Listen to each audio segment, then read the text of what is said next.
few months ago, my partner and I were on a cruise, and our cabin was on one of the upper decks. It was tucked away in a quiet, short corridor with only one entrance near the elevators, which we loved. Our unofficial rule for these trips is to find the most private spot available. For 9 days, the only person we ever saw in that hallway was our room steward. On our last full day, we were walking back from dinner when a man suddenly tried to strike up a conversation.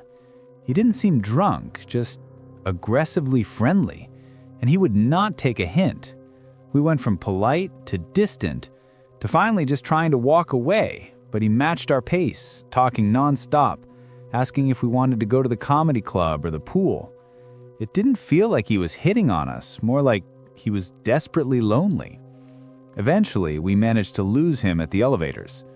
My partner went down to the casino, and I headed to our cabin alone. As I got close to our door, I had this strange, skin-crawling feeling that I should look behind me. When I turned back toward the main hallway door, I saw the top of his head duck quickly out of sight. He had been peeking around the heavy fire door, watching me. I panicked a little and walked past our cabin, but the corridor was a dead end. I waited a minute, hoping he'd leave. When I came back around the corner, he was still there, ducking his head back again as soon as he saw me. And then we were just standing there, me near my cabin and him halfway through the main doorway, staring at each other in a silent, bizarre standoff. I finally got up the nerve to tell him to leave. He didn't move. He just stared. I told him again, louder, but he remained motionless, his expression completely blank. So, failing with words, I just started screaming. Not words, just a loud, sustained shriek. Until a very confused-looking guest peeked out of their door, and I yelled, "Can you call security?" All the while, the man who wouldn't stop talking earlier just stood there in the doorway, silent. When security showed up, they tried to talk to him, but he wouldn't respond at all. He just stood there, completely vacant, as if his batteries had died. They eventually escorted him away. I have no idea what happened to him, but it was the weirdest, most unsettling thing I've ever experienced. And my partner just reminded me of a detail I'd completely blocked out. The next morning, as we were packed into a crowded elevator to disembark, we saw him. He spotted us, smiled, and waved like we were old friends. The elevator was thankfully full, but all I could think about was him standing in that empty hallway door, just watching.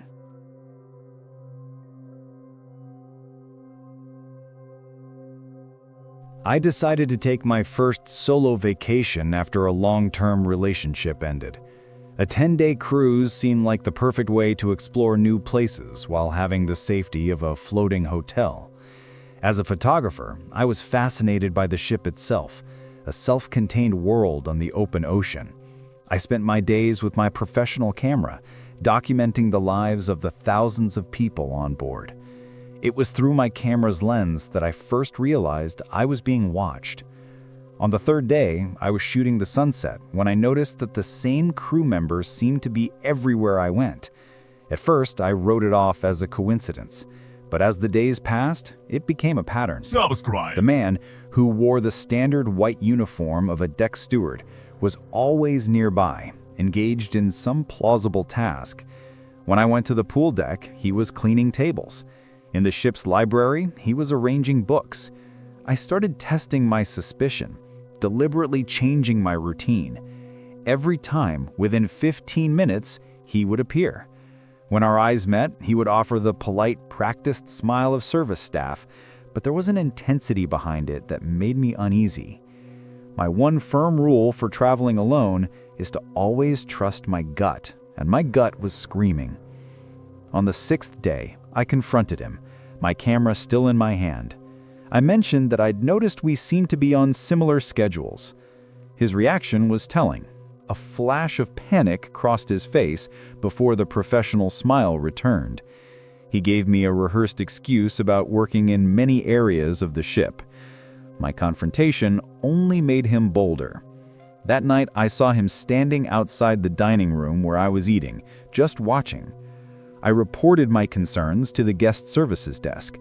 The woman was sympathetic, but explained that without evidence of improper behavior, there was little they could do beyond speaking to him and his supervisor.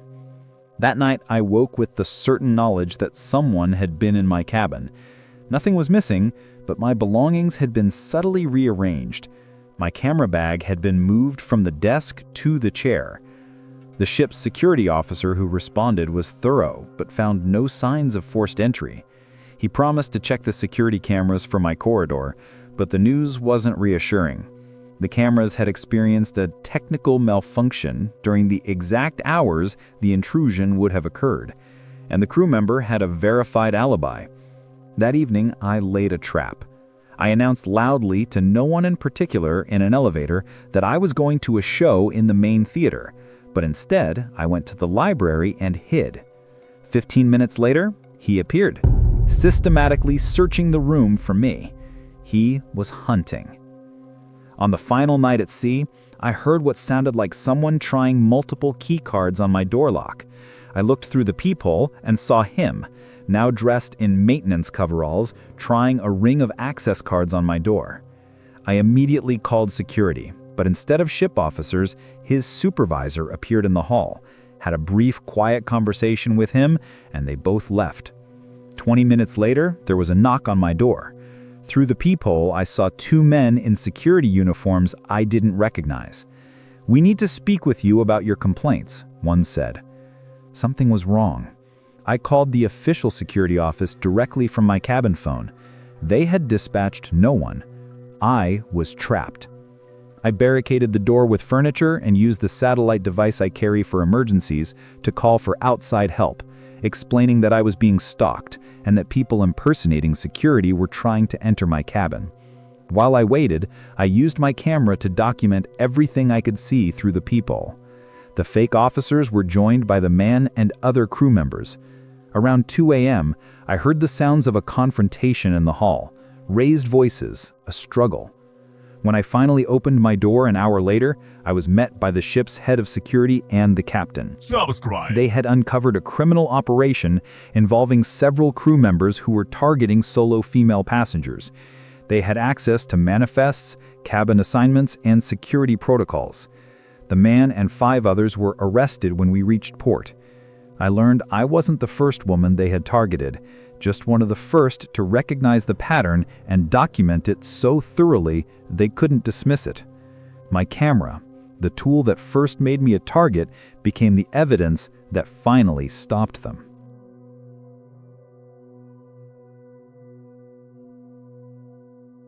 This happened on a cruise ship a few years ago. My husband and I had set out to sea a few hours earlier and decided to take a nap before dinner. As a former travel agent, I had one professional rule I always followed: stick to the most reputable lines, the ones with sterling safety records. This company was supposed to be at the top of that list. About 20 minutes into our nap, I woke up with a strange, lurching sensation. I glanced out our glass balcony doors and my blood ran cold. All I could see was the churning, dark ocean where there should have been sky. We were on one of the highest decks, and the ship was tilting so dramatically on our side that the sea had swallowed the horizon. I jumped out of bed and tried to run for the cabin door, but the floor had become a steep wall, the incline so severe I had to scramble on all fours just to move forward. My husband and I grabbed the bright orange life jackets from the closet and clumsily pulled them on as we stumbled into the hallway. The scene there was pure chaos. People were screaming and crying, clinging to the handrails. We saw a young woman holding a bloody towel to her forehead where, she sobbed, a heavy old-school television had fallen off its stand and hit her. Further down, a steel housekeeping cart had smashed through a set of fire doors with such force that it had ripped the entire metal door jamb 3 inches out from the wall. When we finally made it to the central atrium, the air was so thick with fragrance it was nauseating. Nearly every bottle from the onboard perfume shop had slid off the shelves and shattered on the marble floor, a glittering pile of glass with a river of expensive scents pooling around it. Potted plants were overturned, their soil spilled across the soaked carpets. The worst part was the official silence. We waited for over an hour in that chaotic lobby before a single announcement came over the intercom. The staff members we found were just as shocked and clueless as we were. Subscribe. We eventually learned that the ship had executed an incredibly aggressive and rapid turn to rendezvous with a government vessel for a medical evacuation. Unfortunately, by the time they met, there were new emergencies. We heard a cook in the galley had been badly burned by a vat of boiling water that had sloshed over during the turn. I'm just thankful we weren't in the early dining seating. Passengers from the main dining room said that water from the rooftop pool had cascaded down in a massive wave, pouring through the ceiling fixtures, making everyone think the ship was actively sinking. The rumor that spread like wildfire was that the captain had been in the dining room himself when the maneuver was ordered. The official report from the cruise line, we found out later, squarely blamed him. I've been on plenty of cruises since then, but I've never set foot on the ship from that line again. Sometimes, even now, a strong floral scent in a department store will catch me off guard, and for a split second, I can feel the floor tilting beneath my feet.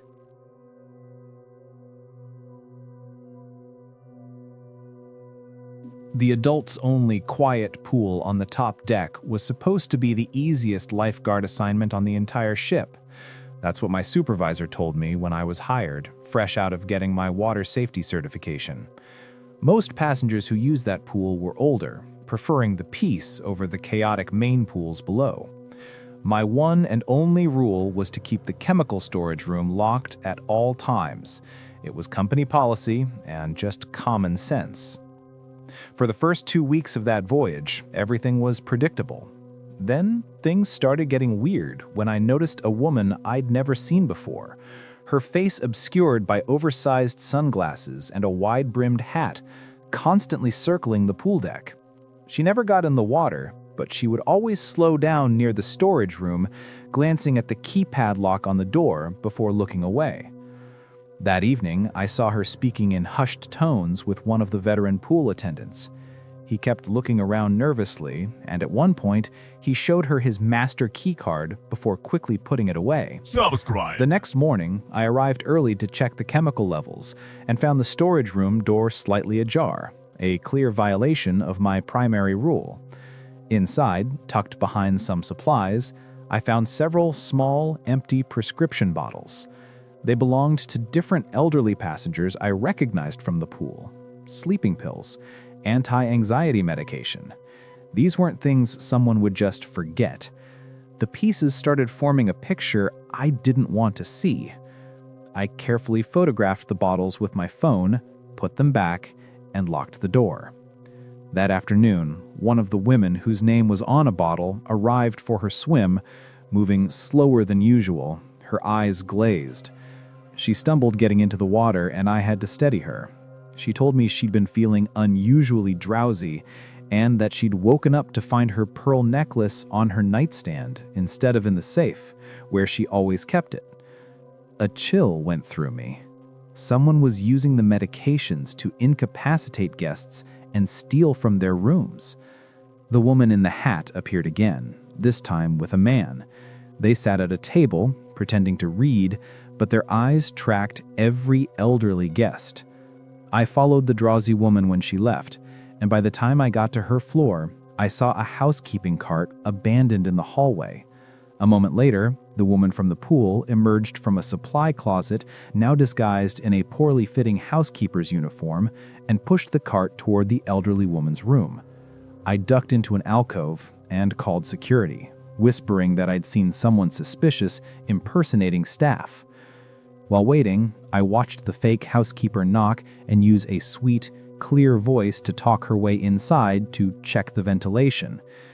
After about 3 minutes, she emerged, pushing the cart quickly toward the service elevator. I snapped a photo of her face just as a security officer rounded the corner, but he was skeptical of my story and dismissed the whole thing as a misunderstanding after a brief, confusing conversation with the victim. That night, unable to sleep, I went back to the pool deck. A thin beam of light was coming from under the storage room door.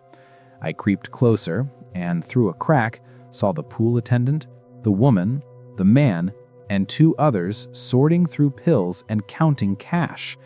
I heard them discussing tomorrow's targets, naming cabin numbers. My phone was recording everything when someone grabbed my shoulder from behind. It was another accomplice. Before I could scream, she pressed something against my neck and whispered, "Should have minded your own business." The last thing I remember was the deck spinning as everything went dark. I woke up in the ship's medical center 12 hours later with federal agents standing around my bed. My roommate had reported me missing, and my phone had automatically uploaded its recordings to the cloud before it was taken. Security found me unconscious on the pool deck.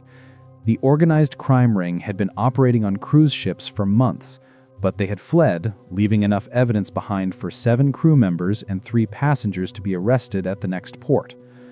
The cruise line offered me a large settlement to keep quiet about their security failures, which I took. I never went back to lifeguarding. I still can't look at a swimming pool without remembering that thin beam of light coming from under the door.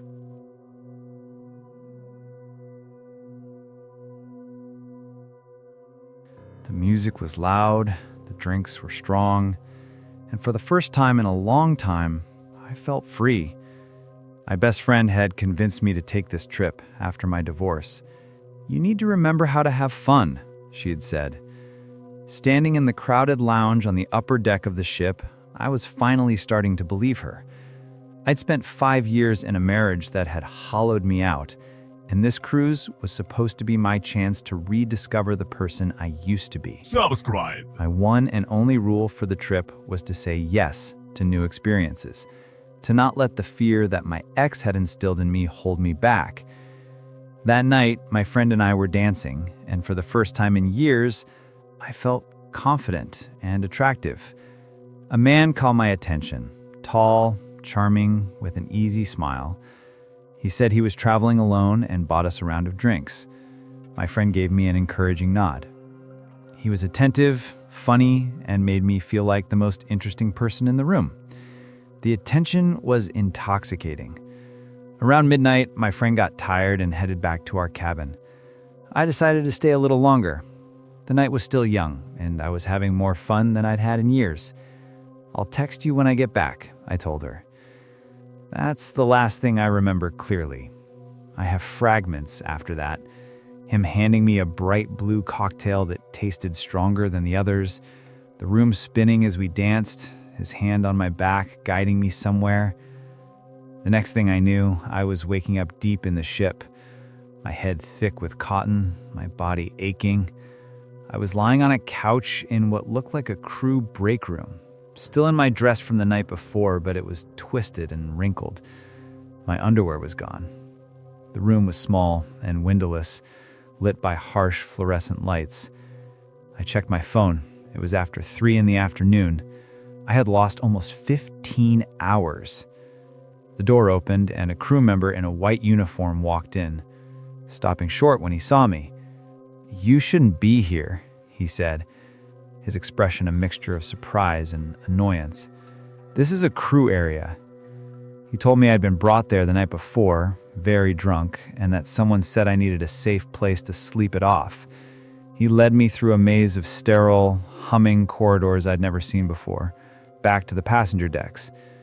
When I finally made it to my cabin, my friend was frantic. I told her what little I could remember. The blue drink, waking up in the crew area with no memory and no underwear.